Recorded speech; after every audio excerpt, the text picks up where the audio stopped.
Assalamualaikum warahmatullahi wabarakatuh. Di sini saya akan menanggapi video dari Bapak Dr. Andes Abdul Wadud Nafis SIMEI yang berjudul Pengantar Ilmu Ekonomi Makro. Sebelum saya melanjutkan video ini, alangkah baiknya saya memperkenalkan diri terlebih dahulu. Perkenalkan, nama saya Nada Jian Habibah dengan NIM 2031 050 20002. Saya dari Fakultas Ekonomi dan Bisnis Islam, Prodi Ekonomi Syariah dan kelas Ekonomi Syariah 1. Nah, di sini apa sih yang kalian tahu tentang ekonomi itu sendiri?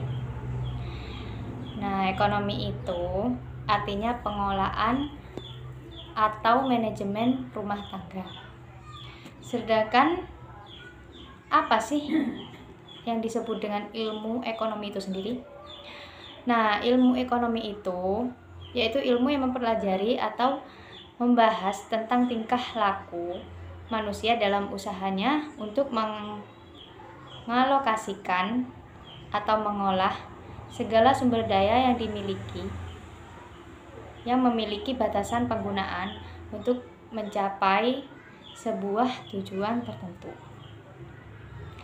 Nah, gimana sih pembagian ilmu ekonomi itu?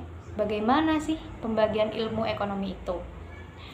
Nah, ilmu ekonomi itu sendiri mempunyai 3 bagian, yaitu ilmu ekonomi deskriptif, yaitu ilmu atau kajian yang memaparkan secara apa adanya tingkah kehidupan ekonomi di suatu daerah, misalnya tentang ekonomi di Indonesia pada zaman atau pada masa Orde Baru.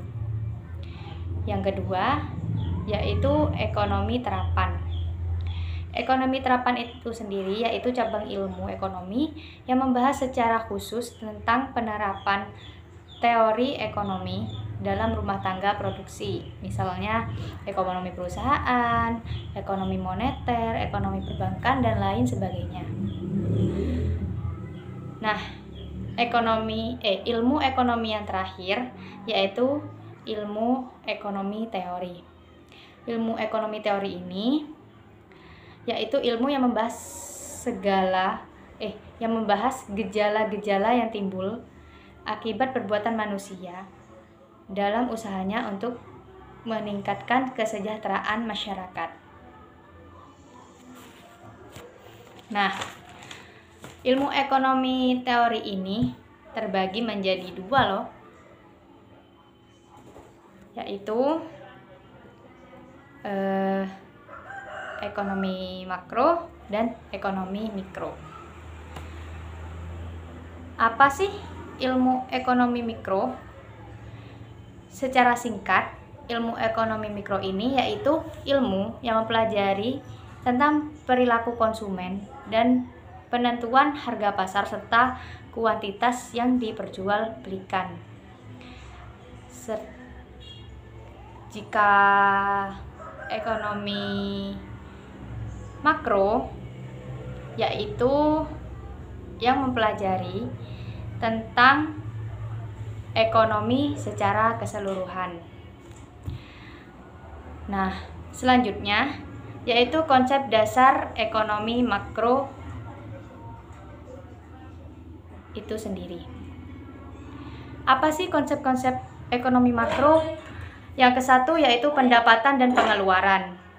Yang kedua yaitu uang dan fungsinya. Yang ketiga itu inflasi dan deflasi. Yang keempat yaitu ekspor dan impor. Yang kelima dan lain-lain. Mungkin itu saja yang bisa saya tanggapi. Semoga Bapak Abdul Wadud Nafis bisa mengerti apa yang saya tanggapi. Demikian. Wassalamualaikum warahmatullahi wabarakatuh.